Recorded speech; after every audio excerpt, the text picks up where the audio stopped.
All right.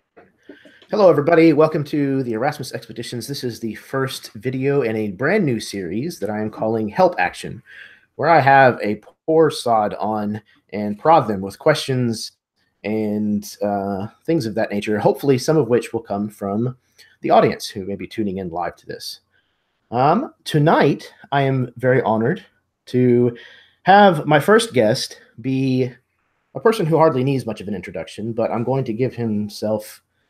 I'm going to give him the chance to introduce himself. We're off to a strong start. Matt, you son of a bitch. How are you doing? I'm doing great, man. I've been pushing too many pencils though, so that's been a problem. Yeah, hi everyone. I'm Matt. I run a channel on YouTube called A Fistful of Dice, and I'm one of the guys over at Absolute Tabletop, where we publish RPG products primarily for the 5th edition of Dungeons and Dragons, but also system agnostic stuff and some other things. And I also do freelancing for a few different companies in the industry, including Wizards of the Coast and Fantasy Flight Games. So I dabble in lots of different stuff, but primarily I'm active in the Absolute Tabletop community. So thank you so much for having me on, Jeremy. I'm looking forward to the conversation. Absolutely, man. I appreciate you agreeing to come on. Absolutely. So yeah, tonight we're going to be talking about storytelling in RPGs in particular. And I couldn't think of a better person to have on than you, sir. Well, thank you. Yeah, absolutely. You are quite an accomplished storyteller, I would say. I appreciate that. So I have a couple of talking points, questions for you, preloaded questions that I got from some of the people on the Facebook group. I'll be taking some questions from the audience, like I said. But I was just going to ask you how you've been doing. I know recently, since the last time I saw you face-to-face, that you have become a father. Yeah, I'm a dad now, which is really weird to say aloud. But my wife and I welcomed our daughter on August 22nd. Her name is Rowan. And so she's coming up on 3 months old now, which is, I was saying earlier today that is the simultaneously the longest 3 months of my life and the quickest 3 months of my life. I feel like it has just blown by, but also it has just been agonizingly slow. But yeah, it's that's a trip, man. It's unlike anything I've ever experienced, and there's nothing that anyone can say that can prepare you for everything that happens. So nope. No, I tried to explain it to my friends after I had my son, which was before any of the rest of them had. And I said, well, imagine a friend that's really, really close. They will hit you. They'll throw up on you. They'll pee and shit all over you. Yep. They'll cry and whine constantly. And the only other really interaction that you get with them is that they'll sleep. Like, if you had a friend like that, you would never hang out with that person ever again. But somehow that same person is an individual that you love more than anything you can ever imagine in your entire life. And their survival is completely dependent upon you not messing it up. Yeah. So it is a wild, wild ride for sure. Yeah, it is like all of a sudden have to have a roommate who is also a goblin, like that just wrecks your shit. It's so true. Yeah, just wait until until she starts toddling around and you have oh man, place. Yeah, we're not looking forward to that. She's already just getting into all sorts of trouble because she's in the grabbing stage now. Mm-hmm. And so she's constantly grabbing stuff she's not supposed to have, putting things in her mouth. And I'm just like, okay, here we go. Yeah, they'll start finding shit that you didn't even know you still had. You're like, oh, that's where it went. Oh, it's been under the couch for 7 years. That's where it was. And of course, yes, it goes right in the mouth. You're like, oh, please. Oh, that I'm sure you have a shot for that, I hope. Yeah. That's definitely not sterilized. Oh man. But it's absolutely worth it every step of the way. Yeah, there's a lot of good stuff, and it takes a little while to get to the good stuff. I feel like the first few weeks are very rough, and you wonder, what have I got myself into? Like, I don't know if I'm up for this, but it's too late now. And but eventually something just sort of clicks, and you wake up one morning, maybe you've gotten a little bit more sleep than you've had in a few weeks, and you suddenly realize, like, no, I actually think I've got this under control. I think I'm starting to get it. And that's a really good feeling. So just wait until she calls you dad. Yeah, I'm waiting for that for sure. Your heart will melt and will never, ever be the same again. I promise. Right now, she calls me spit bubble. That's how she refers to me, as she blows a big spit bubble. So is it out of the mouth or the nose? Mouth so far, but we'll see. Every day is a little different. Every day brings new opportunities. That's awesome, dude. I'm glad that you guys are settling in. It's definitely a big adjustment. So for sure, yeah. But we are definitely settling in. So that's nice. Good. Okay, so speaking of family and stuff, I'll go ahead and have the first question that I have for you. So most people like me, they already know that you got your start in the hobby because your dad played. Mm-hmm. So what I'd like to know, though, is how that came about. Like, was family game night planned out, or did your dad's gaming group meet at your house and you just kind of eased your way in? Like, what was game time at the Click house? Yeah, so we first started, I was probably about 10 or 11 years old, and we started with West End Games Star Wars, which is the D6 system. And that was before I even really understood what a role-playing game was. And I can't even remember how we got started with it, but I just have a very distinct memory of the first time I ever played. And I remember my character, and I remember what I was doing, and I remember the situation. And then I enjoyed that. And so we played that a little bit, and it wasn't on any sort of schedule. It was just as we had time. You know, if it was a Sunday and we didn't have anything going on, maybe we would play or whatever. And then the third edition of Dungeons and Dragons came out, and that became a thing that my family did. My dad went and got the starter box from the Wizards of the Coast storefront, because that was a thing in the 90s. They had actual storefronts. And me and my dad and my sister played, and eventually we talked my mom into playing too. And we played through a few of the third edition published modules, like Sunless Citadel, Forge of Fury, the first few in that sort of series. And then from there, we would kind of go through spurts with different systems. We tried Savage Worlds. That was actually our game for a while, was Savage Worlds. And I think it was because my mom and sister gravitated more towards that than they did Dungeons and Dragons. And so that was an easy way to get them to play, as if we were doing Savage Worlds. And then, I went to college and everything, and actually started my own game group there. And gaming has just kind of been a part of my life ever since then. So there wasn't any sort of set schedule in my house, but it was just sort of every few weekends, my dad would offer to run some D&D, and I'd usually be game for it. So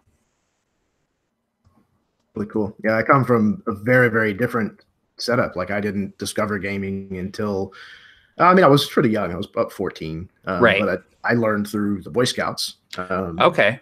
That's where I learned how to play. And my Scoutmaster is the one who taught me how to play. And his Scoutmaster taught him to play. So right. It's kind of a cool thing. But pass down the line of Scoutmasters. Yeah, exactly. Time-honored tradition. But we played twice a year, and we played 2 or 3 hours. And then I got into college, and I got into theater. And a buddy of mine in the theater department had come from another state, and we just started talking about D&D, and he's like, hey, let's start up a group. So we started a group that was full of theater people, and that showed me a whole different facet of the game. Yeah. It was pretty amazing. So yeah, it really took off for me in college as well, because I played pretty consistently through middle school and high school, but then in college I started a weekly gaming group, and we would get together at about 4 or 5 every Saturday, and we were usually gaming until about 3 or 4 in the morning, and we had 2 campaigns running. So we would play 3 or 4 hours of D&D, and then 3 or 4 hours of Warhammer or Deadlands or something like that. Like we would do back-to-back gaming sessions with 2 different campaigns, and that was like gaming. Like that was like the golden time of gaming for me. It was like I was gaming more than I had ever gamed before or ever would game, and that was a lot of fun. It just snacks and taking little breaks in between, and that was a lot of fun. Yeah, I am very, very fortunate. I still belong to a weekly group that I started whenever I was 20. So it's been going for about 18 years now. Yeah, you seem like you have a like super consistent situation going on.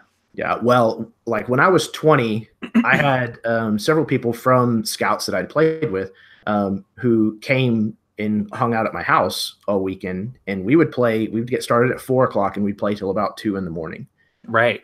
And same thing, you know, pizza, Dr. Pepper, snacks, and like it would, you know, on Saturday nights we would all have our Xboxes and televisions and Halo, and we'd play that until, you know, I'm sure my neighbors hated me.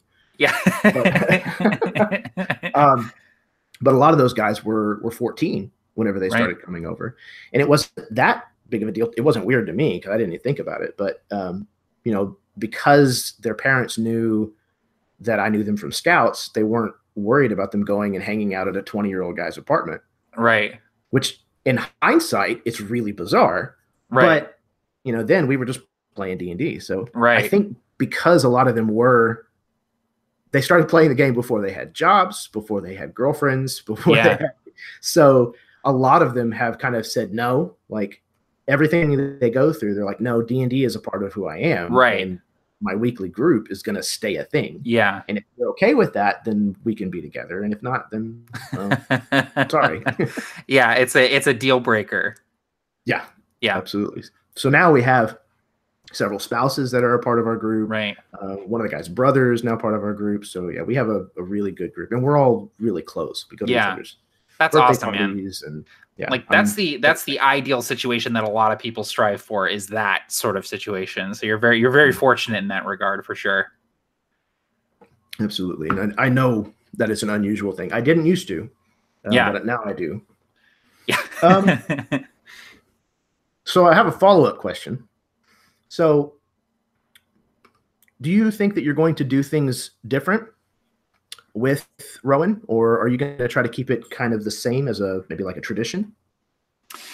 Yeah, so like in regards to introducing her to RPGs, of course. Yeah, I plan on I think what I'm going to do is I'm going to be very open with her and discussing RPGs and what I do and what they involve. And, you know, I do a lot of writing and designing in my free time with RPGs and so as soon as she's old enough to catch on to what I'm doing, she's going to sort of know what RPGs are.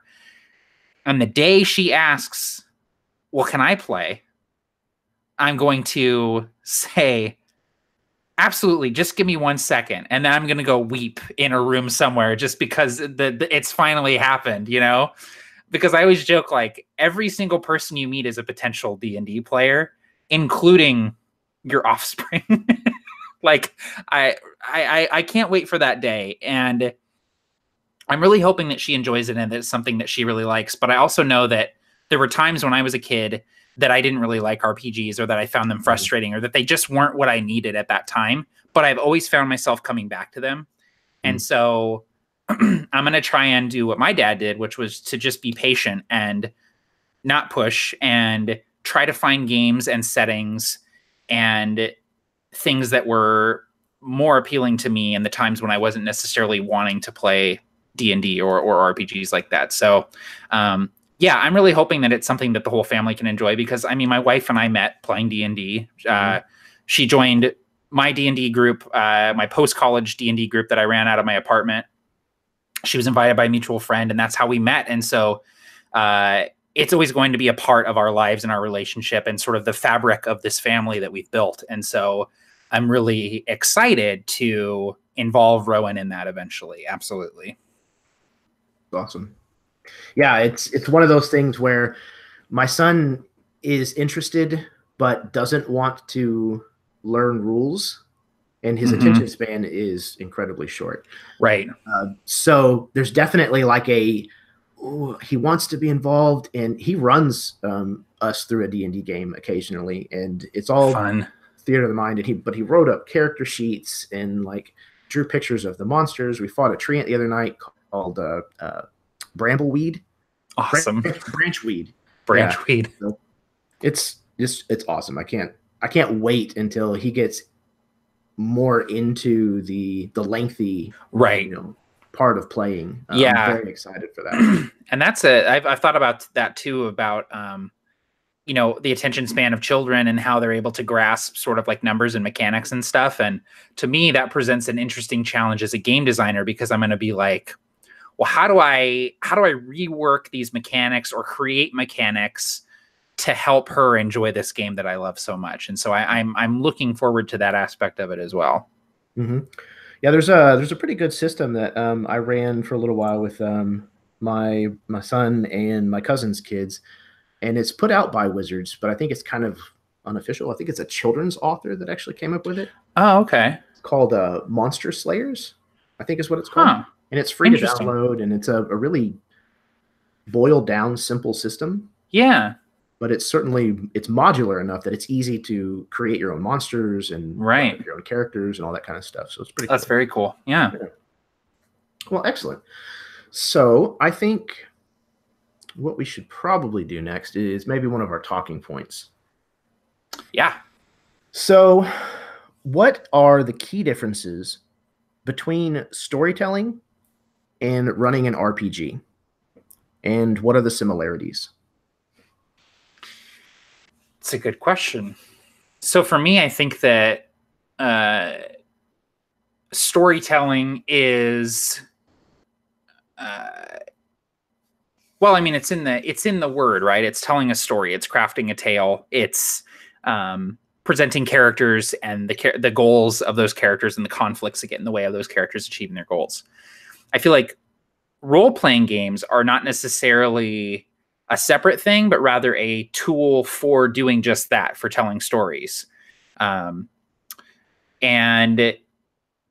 specifically, it is a collaborative tool, because it's not just one person telling the story. Well, ideally, it's not just one person telling the story. It is a group of people who work together to tell the story.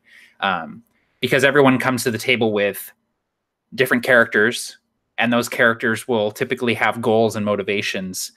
And it is up to the GM or the players collaboratively to decide what gets in the way of those goals. And that's what drives story and plot, is that conflict between goal and obstacle. And so to me, RPGs are one of the most powerful storytelling tools there are, because they present a mechanical framework for telling those stories and injecting chaos, injecting a medium for success and failure into that story, where you don't even need to decide if they succeed or fail, because there are numbers there that help you decide what happens. So that to me is how they're sort of connected, but also different. I agree wholeheartedly. I think it's really, really interesting, because in storytelling, like, the storyteller controls all the aspects, everything. And with RPGs, like you said, it's a collaborative effort. But one of the most interesting things about watching an RPG game kind of develop is learning the language that a group speaks and how you're going to fit into the story. Right. Everybody kind of coming together on the same page and figuring out the dance, if you will. Yeah. I think using the word language, that's a really interesting word. And I think that is really on point. Every group has its own language and its own method for telling those stories. Absolutely. Yeah, absolutely. Well, I think one of the strongest things that a good dungeon master or game master does is have the ability to put their finger on the pulse of a table and read what the game needs in that moment and adapt. Yeah. Because there's some times when it's obvious that a combat is dragging out too long. You can feel it if you're paying attention. Yeah. And at that point, the story absolutely needs to change. Yeah.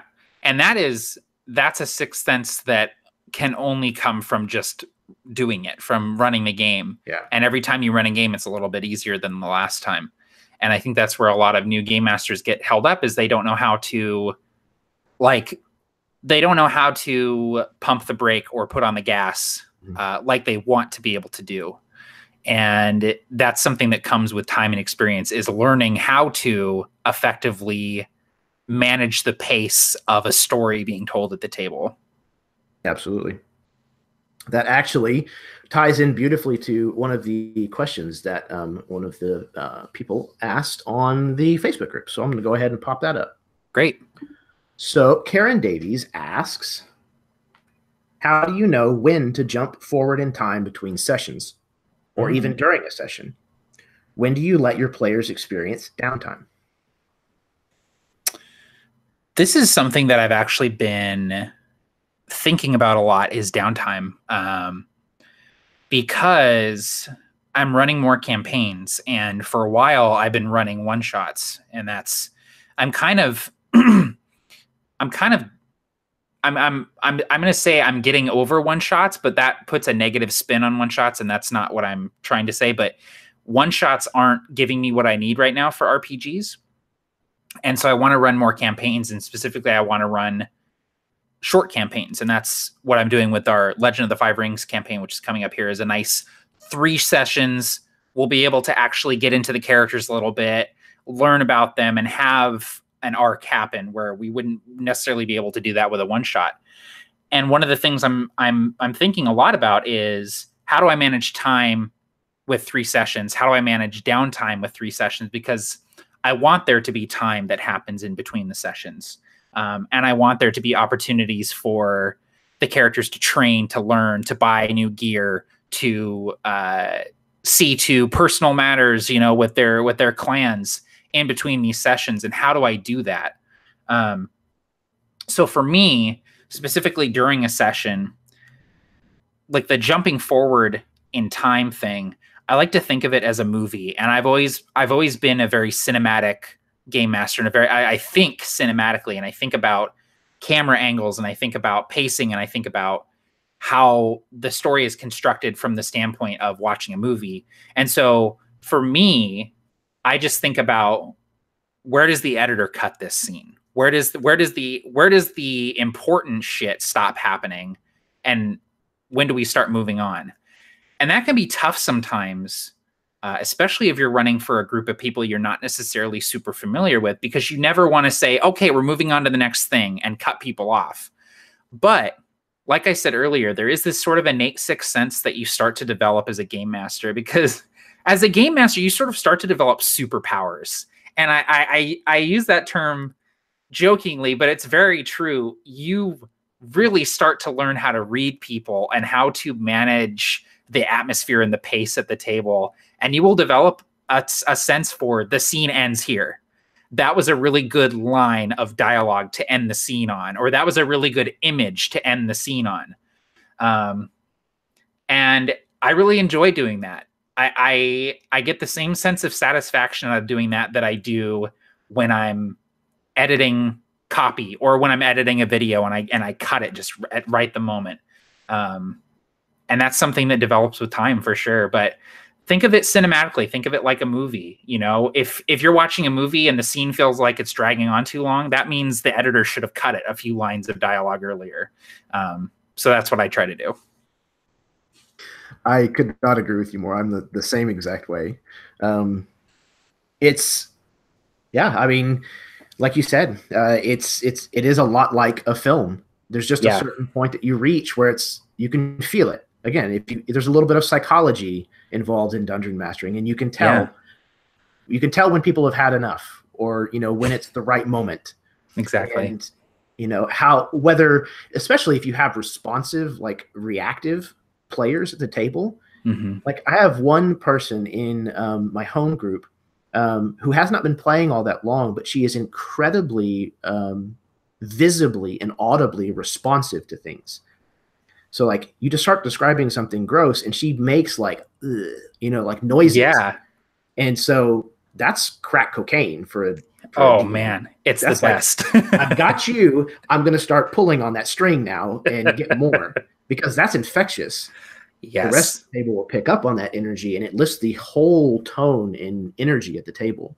Absolutely. That's the kind of player that really improves the atmosphere of a table. And that's like, it's hard to do when you're online, when you're playing online, because most of the time you're minimized down at the bottom of the screen and you're muted or whatever, but you can react to things the dungeon master is saying. You can have facial expressions. And if you actively put effort into immersing yourself and getting into the story, it goes a long way in helping the dungeon master out and helping the other players out and getting involved and feeling like they're actively submerged in that story that's being told. Yep, absolutely. I couldn't agree more.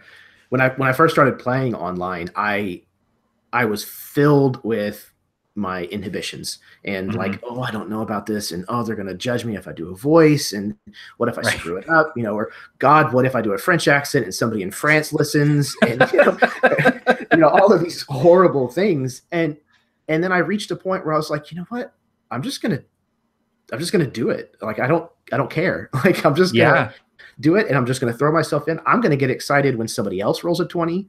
I'm going to be paying attention to like the descriptions about like what they've done to the monsters. And then guess what? I enjoy the games that I play and all that much more because it's that much closer to being a reality. Yeah. It's almost like if you put effort towards enjoying something, you enjoy it more. It's weird how that works. Yep. Oh man, that's well said. Awesome. So I think maybe our next question, if you're ready for it. Absolutely. So it took a little while for me to realize how important and engaging the story could be in RPGs, a little bit of what I was just talking about. But that there's so much more to it than just stats and XP and gold pieces. And when I finally did come to that realization, perspective of the game entirely. I looked at it in an entirely different way. Yeah. Was there ever a moment like this for you? Yeah. There's like a very specific moment that I remember, and it was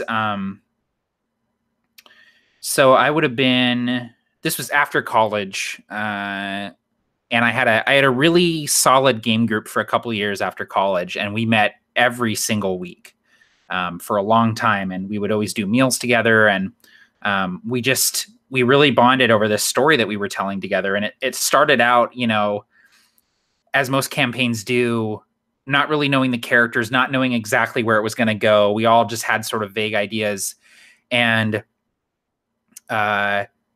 it was the final session of this campaign, and we all knew that it was the last session going in, and I had prepared a little scene for each character that they were going to get to play out that tied directly into their background and the sort of the struggles that they had. And so there was like a flashback scene with the dwarf of the battle he was in where he was disgraced and exiled from his clan. We got to play through that and see it. There was a scene with one of the characters and his partner, his significant other, who he had been forced to kill because of this faction that he was allied with.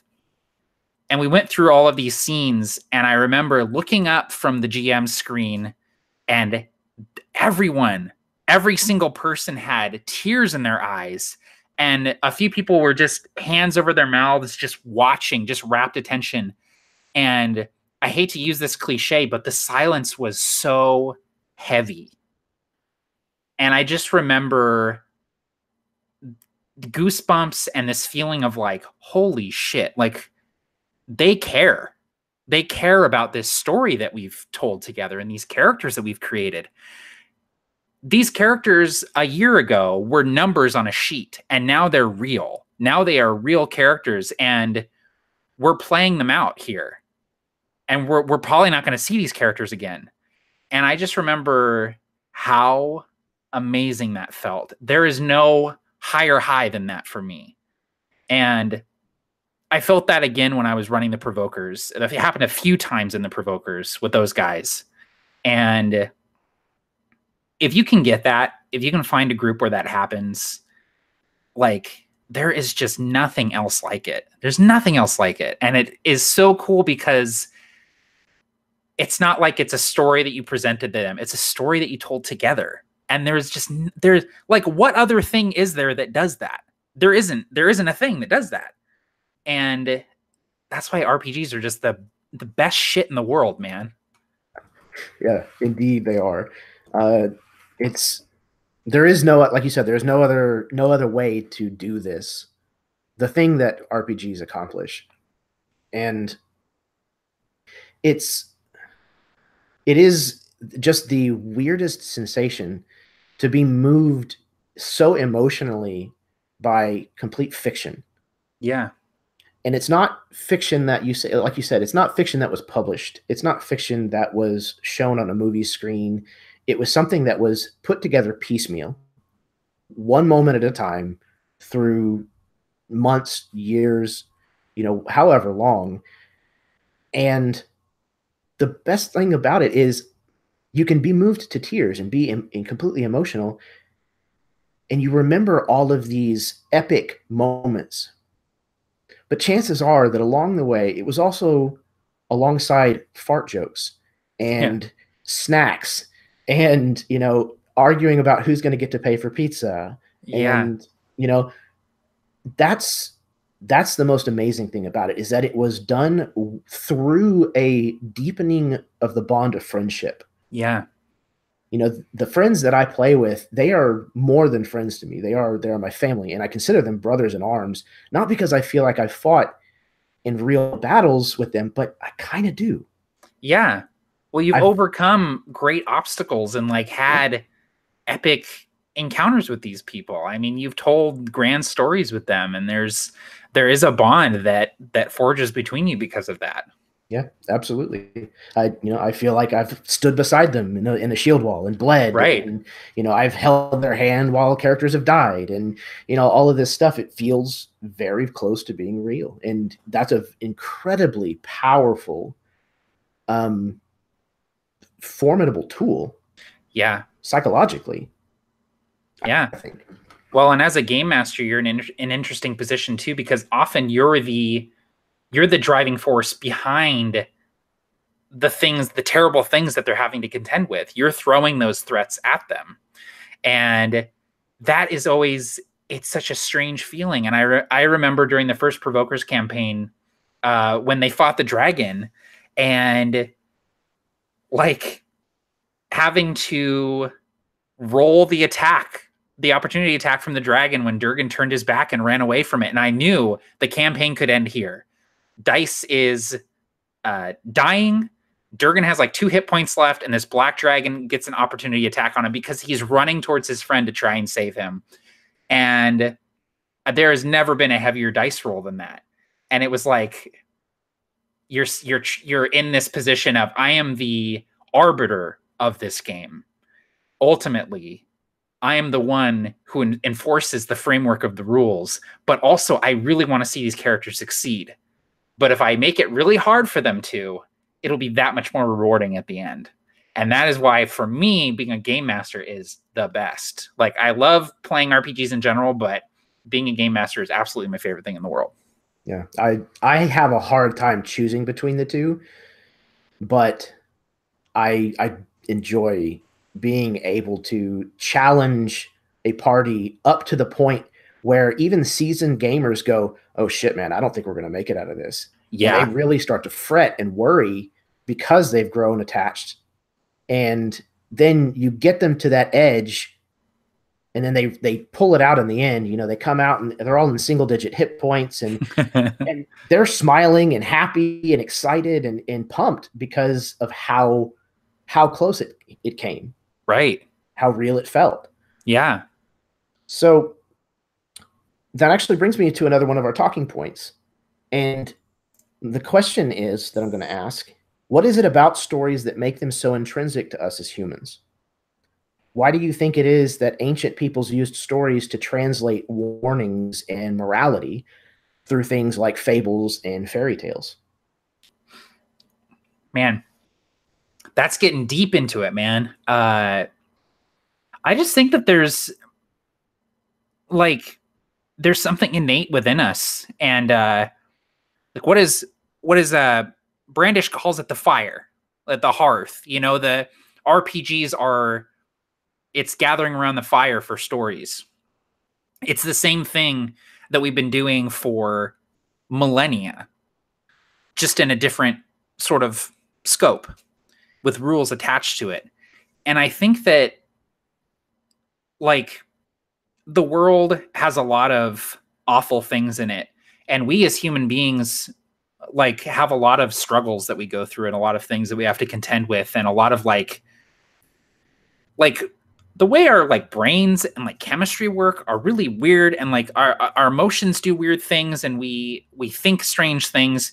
And I think that telling stories and consuming stories is one of the best ways that we can sort of plug in our own individual experience and use that as a way to filter through those things.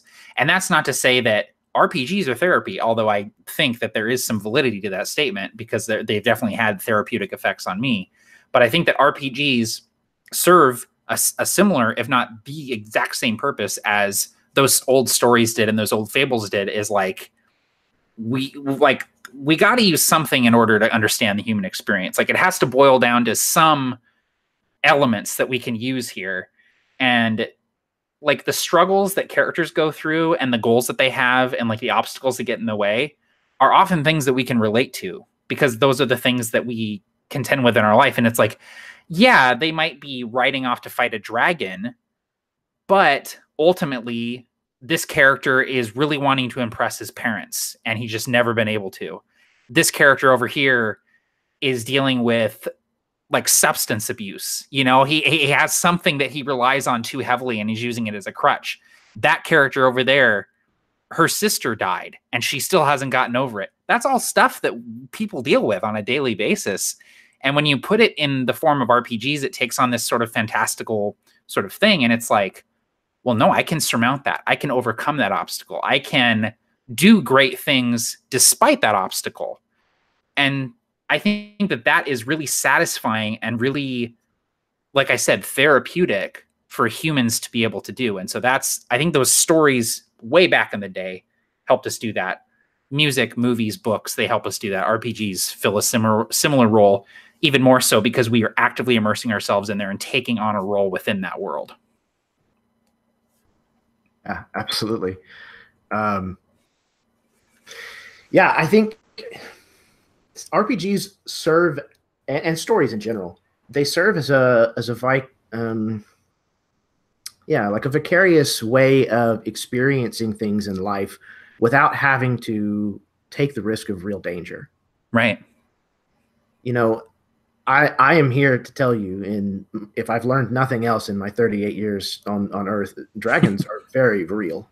Yes. They may not look and sound the way that you think they do, but they are absolutely real. Yeah. And the things that I've learned in Dungeons and Dragons, playing these games since I was a teenager, is no, you might not be able to take this dragon down by swinging your sword or casting your fireball at it, but it teaches you that you can conquer something that seems unconquerable. And all you have to do is just do a little bit at a time. You're just doing a battle of attrition. Yeah, whittling away hit points. Right. And while you're doing it, you're relying on the people that are around you. Exactly. Lean on them whenever you have a weakness, and you be the strength whenever they've got a weakness. Yeah. That's the way it works. Exactly. Because the rogue can't tank the dragon, and the paladin can't pick the lock. You have to rely on other people, and that's true in life, and that's true in RPGs as well. And there is something very, I think it plays upon our innate sense of community and our need to be part of a tribe. Is we are working together to solve a problem. And as human beings, that is really, really satisfying to do. Absolutely. And I think a lot of the the fairy tales and fables and things kind of serve the same purpose. Yeah. You know, it's a little more obvious in parables and fables where it's, hey, you don't go out into the scary woods, you know, because something's going to eat you. Right. And, you know, when you lived in medieval Germany, that was a real thing. You just didn't go out in the dark, dark woods because something was going to eat you. It's just good advice to live by. So, yeah, I think that, like you said, RPG is just kind of an evolution, if you will, of storytelling. Yeah. It's not dissimilar wholly from a team of writers, like a television series getting together in a room. You know, you are increasing the amount of input that you have so that you are able to distill a stronger story from it. Yeah. In the end. Yeah. I think that ultimately, though, I think that RPGs are an even better method for doing that, because they force you to, you can't overthink in an RPG. Like, you have to act or you have to talk. And I know for me, like, most of my work involves agonizing over sentences and words. And is this stated as concisely and clearly and perfectly as possible? RPGs force me to not do that. They force me to just, you know what, just do this thing or say this thing. And even if it's not perfect, it's fine because it's progress. And so the improv nature of RPGs too add another element that really heighten them into it's an exercise, a creative exercise for sure. Yeah, because you have to, like you said, you have to make a gut check, instinct call, and go with it. Now, in RPGs, there is usually a point where you could go, oh, shit, I did that spell wrong. Or, oh, right, I technically wasn't supposed to be able to do that. But if you're playing with the right group, they're just going to be like, hey, it's fine. No big deal. We'll just, you know, make sure that we don't do that again. Right. Or whatever. Exactly. Yeah. So your comment actually brings me to the last question that I had prepared for you. Man, I'm segueing into this stuff perfectly. You sexy beast, you.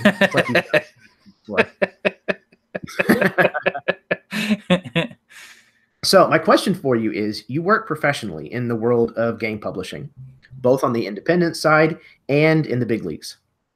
When you're doing editing work, especially for the big name brands, do you find it difficult to refrain from interjecting your own story ideas? Or are you given that kind of freedom as an editor?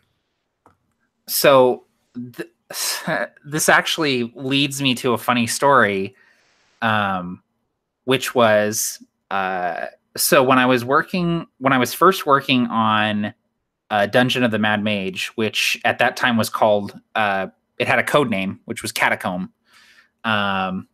So I was working on this book and they gave me my chapters and I was just absolutely terrified because the first chapter that I got was writing that was done by Chris Perkins. And it was like, hey, edit this. And I'm like, oh, okay, yeah, no problem. I can definitely do that. And I was absolutely terrified. And I went through these chapters and I proofread them and I edited them and I really kept my distance. And I sat there with my Chicago Manual of Style and I looked for errors and I changed a few little things here and there. But ultimately, I was very hands off because I didn't want to get in there and work with the clay too much. And I passed my chapters back and I got an email from Chris Perkins and Kate Welch that basically said, hey, this is great. Please do them again because we really want you to, what did they say? They said, we want you to look at them with a hairy eyeball. We want you to copy edit these things. And I was like, that's all I needed to hear. And I got in there and I started adding stuff and I started thinking, well, why is this way? I'm going to rework it so it's this other way. And I'm going to add this little thing here and this little thing there. And there's a few things that I added that didn't end up in the final book. I know because I asked about them. Hey, did this thing make it in there? And it didn't. But there are a few things that did. And it was really cool to hear from people that I have the utmost respect and admiration for, people that I have looked up to for multiple years of my life, say, we brought you on for a reason and we would like you to do your job more than this. anyone can proofread. Anyone can look and go, oh, that's spelled wrong. We want you to edit. And that was both the most terrifying and the most encouraging email I ever received in my professional career, was someone telling me, hey, you're doing this for a reason, so just do it. Get in there. Get your hands dirty. That was awesome. Dude, that is super duper cool. I can't even imagine the kind of elation that it has to instill in somebody. Yeah. Well, and it was when I first got that email, I was like, I fucked up. Like this was my first work for Wizards of the Coast, and they're having to tell me to do it again. But they weren't telling me to do it again because I did it wrong. They were telling me to do it again because they wanted me to do more. They wanted more of what I was doing. And once I sort of clued into that, it was like, oh no, this is awesome. I get another chance to get in there and really do the work that I know how to do. Once more, so that's really feeling. Cool. Yeah, once more with feeling. That's exactly what it was. That's exactly what it was. From the top. Let's do an encore. Take two. So there are a few things in the book that are, I know for sure, in there. There's off the top of my head, there's one level of the dungeon that's like a wizard school, and there's a tap room in there, and there was a dartboard, and I added in that the darts and the dartboard were carved to look like sturges. And that's in the book. And that's fantastic. So exciting, because I wasn't a writer. I wasn't a designer. I wasn't crafting these levels. I was just editing. But the fact that they gave me the leeway to make my mark a little bit on there and have the Matt Click fingerprint on there, even in a few instances, was really cool. So hell yeah, man. That's awesome. Yeah. Well, in that, you actually brought up a point that I kind of wanted to touch on, and that was kneading the clay. And one of the things that I've kind of wanted to address was the way that you're crafting these stories at the table, and how to kind of figure that out, how to learn that skill. And the closest analogy that I could come up with was like kneading dough or clay. Right. It's you stretch it out with all of these various kind of plots and connections between things, but eventually you have to find a way to kind of fold it back in on itself. Right. To bring those things back to the center and try to find a way to tie all of these plots and connections back into the central narrative, whatever that might be. Because otherwise the story tends to get really lost in how vague and directionless that it can become. Right. Yeah, it's actually one of my favorite things to do as a game master. And you've probably experienced this too, Jeremy, where the players at the table will assume that you've had everything planned out from the beginning, and that all of these connections that are being made and all of these callbacks, they've all been planned from the very beginning, but that's not what it is at all. The thing that you have to do as a game master is just run the game. And the way I describe it is like, you need to put pieces on the board. Like planning a campaign and running a campaign, especially the first early sessions, it's like setting up a board game that you don't know how to play yet. Just get the components on the table, put the pieces on the table. You will figure out how they work together eventually. And the players will help you, because they will start to make those connections themselves. Oh, I wonder if this and this are connected. And you as a game master go, yep, they are now. That makes sense. And because you anticipated that thematically makes sense. So I'm just going to have it do that. But to me, and I know I keep saying this, but it's part of those GM superpowers that you have, where you start to, as a campaign goes along, a few sessions in, you clue into what the players are focusing on, the things that they're interested in. And you start to make those connections based on that. You start to look at the various elements of the campaign, the NPCs, the factions, the locations, the events that have happened in the campaign, as well as the background events that are informing the narrative. You look at all of those things, and as a game master, you start to see the connections, even if they didn't exist at first, even if purposefully they didn't exist.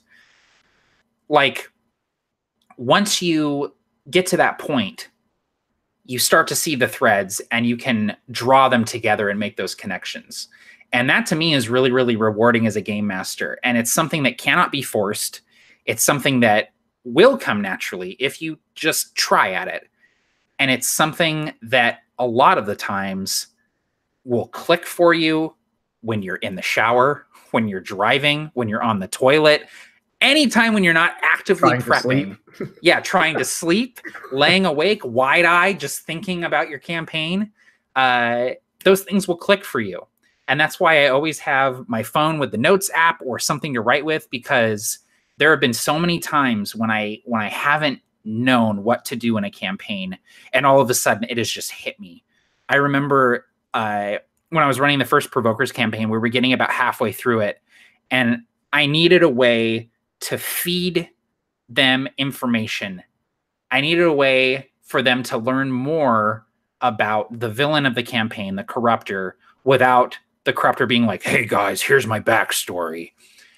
And I remember I woke up in the middle of the night and I wrote down the other Convoker on a notepad. And that was where the character of Emery Suresteel came from, who became a mentor type figure for the Provokers and was able to tell them, here's the deal with the Corruptor. Here's some stuff that you guys can use. And that just came out of nowhere. Middle of the night, I'm half asleep, and it came to me. And it's not like it's some revelation, like inventive, unique, creative, wow, oh my God, I'm a genius. But it's just sort of this, your brain sort of tells you like, hey man, there's something already there. Yeah. You've already said there was another Convoker with him. Just use that. You already put that piece on the board. It's sitting right there. Just use that. Yeah. The tumblers just kind of slide into place and you're like, yeah. I'm an idiot. Oh, I'm so stupid. It's right there in front of me the whole time. And the thing is it's usually right there in front of the players too. And so they'll clue into that and be like, oh yeah, I remember that guy, or I remember you mentioning that. And then they think you're really smart for weaving this intricate web all through the campaign from the get-go. And you're like, nope, making this up as I go along. Gotcha. So yeah, it's kind of that, the idiom where it's not about the destination, it's about the journey. And I think the game isn't the most interesting in the planned character beats or the planned things and challenges that you're going to throw down. It's usually in the connections between all of those elements. That's where the really good juicy stuff comes from.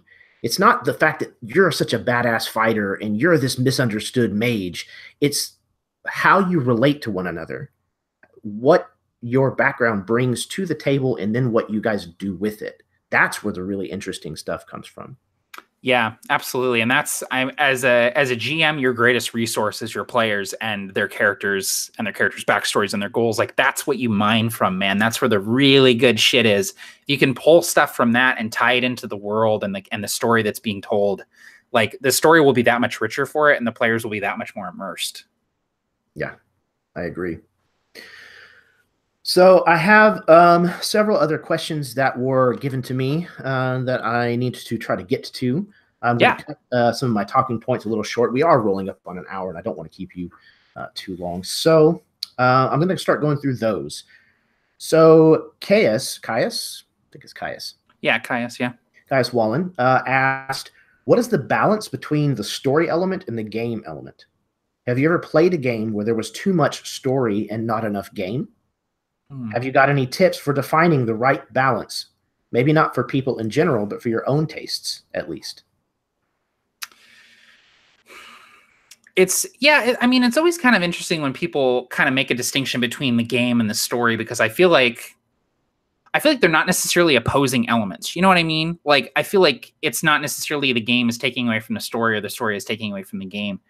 And I feel like, but I also get what Caius is saying, and I think that there is a balance that can be struck between the mechanics of the game and the story itself. And I think that like, games in general they're doing a better job of establishing narrative scenes rather than combat encounters, and thinking about like how the narrative can be used in the game rather than just having it be out of combat in combat. Like, a lot of older RPGs have all the rules are, this is how you fight. Oh, and also you can do some other stuff when you're not fighting, but mostly you just kind of hand wave it.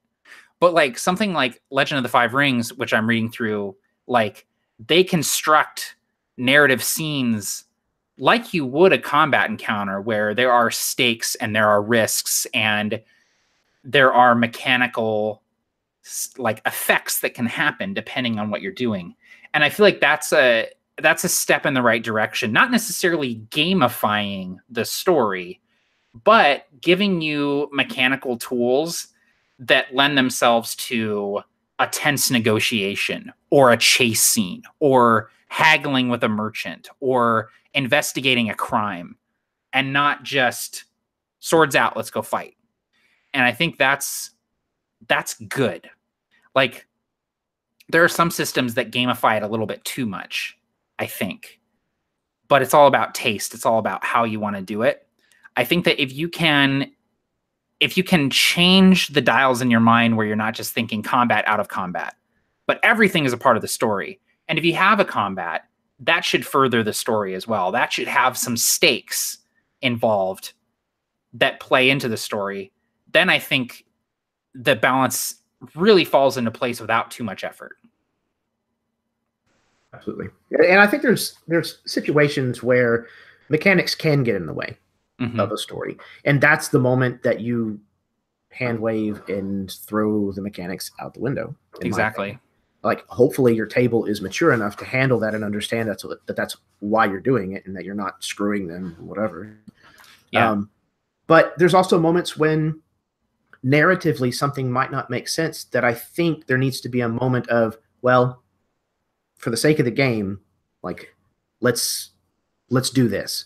You know, I think character introduction is probably one of the best ways that I can illustrate that, especially like when you have an established group and a new person is coming to join.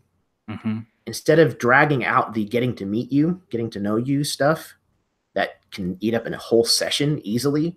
Oh, we don't trust you. You know, we've been adventuring together for years and you're wearing the mark of a neighboring enemy and all this kind of stuff.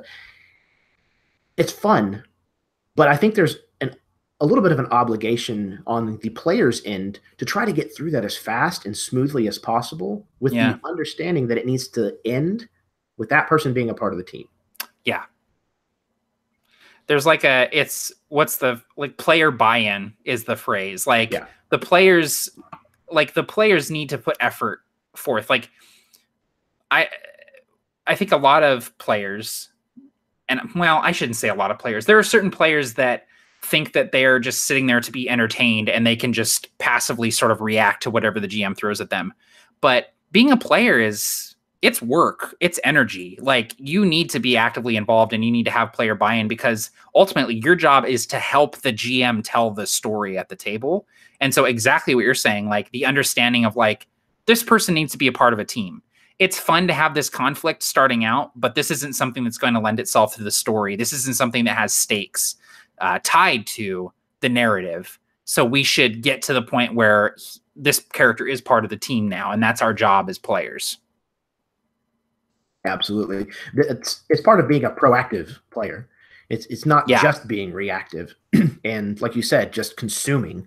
Like you should be a part of the creation as well. You should be constructive in a lot of what you're doing when you can. Yeah. It's the same kind of thing as like a rogue who constantly steals from the party, or it's like, yeah, those are interesting and stuff, but like you can't always hide behind that. Well, that's what my character would do. Right. You know, there's a certain line where you have to understand, hey, this is a game. We're here to have fun and this needs to continue forward. And what you're doing isn't being constructive. Yeah. It's like, I know your character is an asshole, but you as a player still need to be a part of the table here. Absolutely. Wheaton's golden rule. Don't be a dick. Exactly. Awesome. One other question I wanted to make sure to get to. Keel Adam asks, or he says, you both achieve compelling storytelling in your games using D&D 5e, a system which also caters fine for less story-rich RPG experiences. In contrast, what are some of your favorite storytime RPG systems, and what do you like about them compared to 5e? So I think the first game that I played that was really like narrative driven and like super open with the mechanics is Fate and Fate Accelerated. And I've sort of fallen out of love with Fate and Fate Accelerated, just because there were certain things in that system that didn't work for me and my GMing style and my play style, where they're almost too open. They're almost too narrative, to the point where the narrative becomes a game in and of itself, where it's like, I can just decide that there's cover that I can get behind during this gunfight.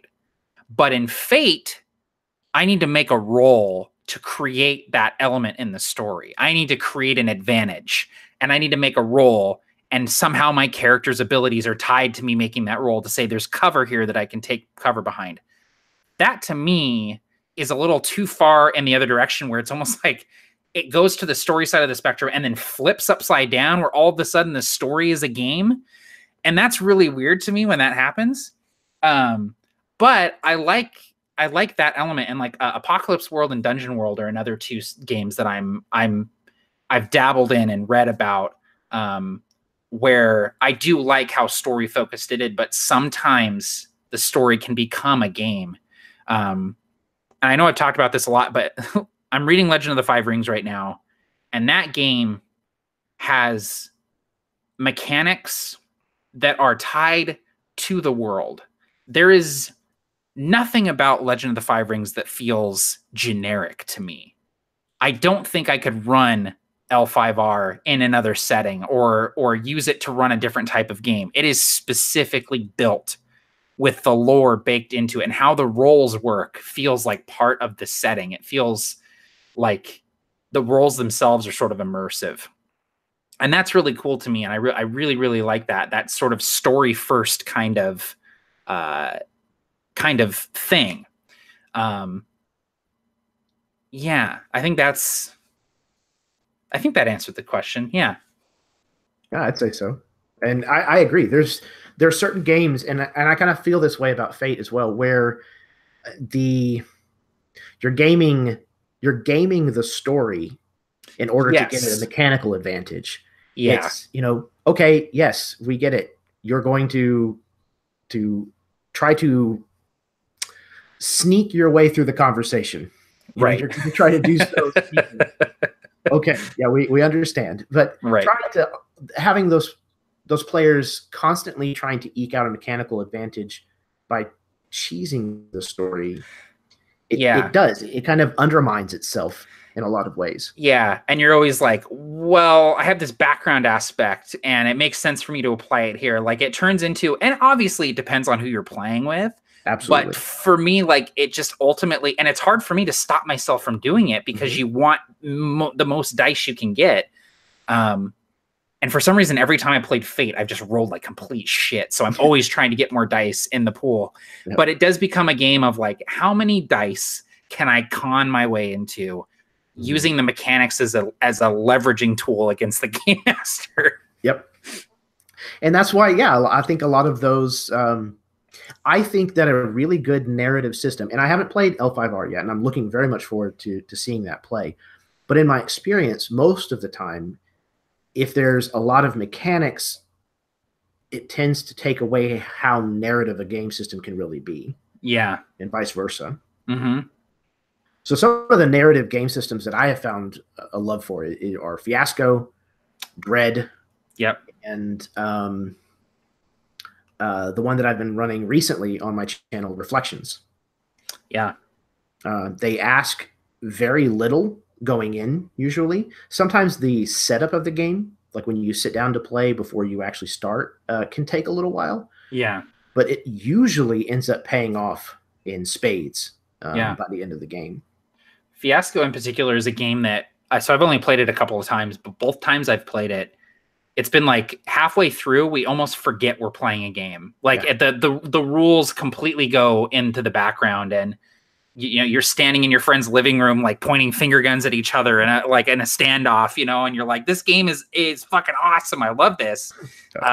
So I think that's a good sign of like a narrative or like story first game where all of a sudden you're like, oh wait, there are rules. Hang on. Let's make sure we're doing this correctly. Absolutely. I couldn't agree more. Awesome. Okay. I think I have one more talking point that I want to make sure to hit. Yeah, let's do it. So, how or when do you establish an end goal? A place for the story to culminate? Like with all of the separate avenues that the player's agency has added to the narrative along the way, how do you end up unifying that into one cohesive climax? Yeah, that's a really good discussion point. I think it goes back to the I think it was Karen's question that we were answering about when to cut the scene or when to move forward in time. I feel like it's a similar process, or a similar sort of philosophy when you're closing out a campaign or when you feel an arc coming to a close. You just kind of feel it, and you sort of think like, what else could we be doing that would add to the story? And if the only things you can think of would be to extend it out, then it might be time to end it. Like the first Provokers campaign, it was like, okay, well, we could go for 6, 7, 8 more sessions with them going all over the place, getting more allies, visiting different towns, wandering around. But it was like, no, like the idea behind this campaign is that it's kind of a race against time. And like, if we go much longer, it's going to feel like they have all the time in the world. And at this point, I have a pretty solid idea of what the last couple sessions of this campaign look like. I know where they're going because they've told me. I know what they're going to do because they've told me. I know what the plan is because they've told me. And that to me is like, I think it's time to close this out. I think, because it's the climax, right? It's the peak. It's the highest point of a story. When you're at the top of the roller coaster and it's about to drop off, here's where I pull the trigger. Here's where it ends. Here's the climax, the final battle, the final struggle. Here's where everything they've been working towards comes into play. Here's where I tie everything back together, put a bow on it as best I can, and say, here it is. The campaign's over. We did it. And there's no concrete, tangible way to tell somebody when to do that, except to say, when you know, you just know. It's one of those kinds of things similarly in movies, where you're like, okay, I think this is getting close to the end. Like I can start to feel like you said, the arc is heading back down now. It's we are reaching the close of our story. And I think, like you said, it comes from the same thing of knowing the same place as knowing the end of a scene. It's just a gut instinct that when you have consumed and or created enough stories by yourself or with other people, you tend to get a sense of just when it needs to happen, when it's right, when dragging something out would be detrimental, when trying to squeeze in one more combat would be a bad idea. I think it's something that just comes from experience, like you said. Yeah. And it seems like a cop-out to constantly say that, but it's not said to like discourage game masters, but rather to say like, this all just comes with time. There's no secret to it except just work at it and just do it. There's nothing specifically that you're doing wrong if you don't know how to end a campaign, or you don't know when to skip a scene, or you don't know when to, move forward with a campaign. It just comes with time and experience, like you're saying. And the nice thing about it is that it's not work to get good at D&D, because you get to play D&D. That's the only thing you can do to get better at running D&D or playing D&D, is just doing it. And it's like, it's not like getting in shape where you have to go to the gym and exercise and it just sucks. It's like, no, like all I have to do to get better at D&D is have fun playing D&D. And it's the best thing. So just do it a lot. Do it as much as you can. That's funny. I had never really thought of putting it that way, but it is very, very apt. So I think, even though I didn't get to all of the questions I had written down from some of the people who had posted them, and horribly did not get to any one of the questions that may have been asked in the chat. I haven't really been watching it that closely. I'm so sorry. Well, I tend to be a little long-winded, especially when I'm talking about RPGs. So I find it fascinating enough to not pay attention to the chat. So I appreciate it. I am very, very glad that there was not any kind of dead air that I had to try to fill or anything. I had a fantastic time, Matt. Thank you very much for coming on and discussing storytelling and RPGs with me. Dude, absolutely. Thank you for having me on. This was great. And I'm up for talking RPGs with you anytime, man. It's a pleasure. Fantastic. I appreciate it. All right, everybody. I think that's about going to do it for us. So if you like what you saw, hit the like button, hit the subscribe button. Stay tuned because there will certainly be more help action videos coming. I think one of the next ones I have planned is about evoking emotion in your players. Ooh. Another one that I have planned is pacing. And another that I have planned is setting tone for your table. Any hints as to the guests you may have lined up? Sure, absolutely. Invoking emotion is going to be Megan Hambrock. Ooh, yeah. Pacing, I do not have a guest for yet. But setting the tone is going to be Alan Holloway. Perfect. So yeah, they're all people that I'm trying to find people that I think really exemplify the kind of talking points. It's kind of what they're either known for or something that I think that they do very, very well, so that they bring a lot of things to the table, which is why I came after you for storytelling. Well, I appreciate that. That's really awesome. And honestly, like you have a good sort of like pulse on the greater community, and you play with a lot of different people and run games for a lot of different people. So I feel like you are uniquely positioned to be able to find people in the community to be able to talk about these topics. So I will definitely be tuning into future episodes. Awesome, man. I appreciate that. Thank you. Yeah, of course. Well, everybody, thank you very much for tuning in. And until next time, may your dice roll high and your snacks always be within reach.